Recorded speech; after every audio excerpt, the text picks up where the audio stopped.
Of course, New York Republican Congresswoman Elise Stefanik is here. She'll be in the spin room at tonight's vice presidential debate. Congresswoman, good to have you with us. Obviously, one of the biggest concerns that we have is about our U.S. assets in the region.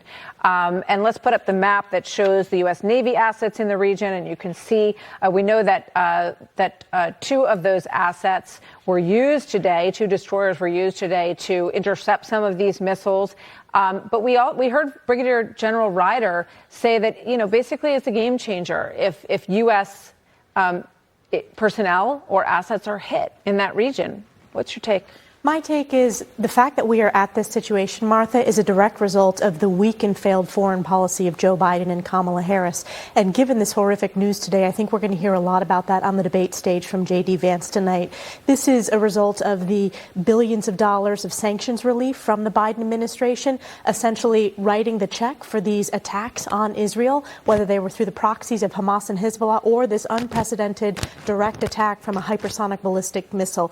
It is Iran who has escalated this, and Israel has a right to defend itself. And in the United States Congress, Martha, one issue that was very important that came across our desk was providing critical military aid to Israel in this most important time of need. But the Biden administration and Kamala Harris slow-walked that aid that the United States Congress overwhelmingly bipartisan passed. So, of course, this is a concern to every American. I was just at a lunch event earlier with supporters, and many of them have family members in Israel, had to leave the event, were fearful of their families' members' lives and well-being. So this is a real impact of weak foreign policy of Joe Biden and Kamala Harris on display.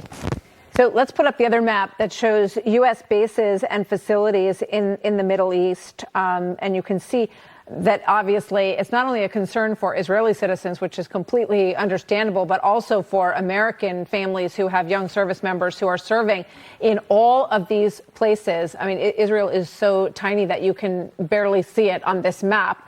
And take a look at the Iranian missile range as we put this map up.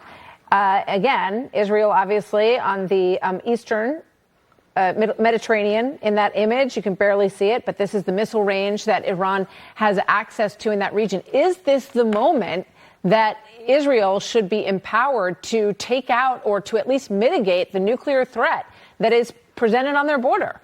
It is no question that Israel has a right to defend itself, but you bring up an important point, Martha, on U.S. assets, U.S. service members. I represent Fort Drum, home to the 10th Mountain Division, the most deployed division in the U.S. Army since 9/11.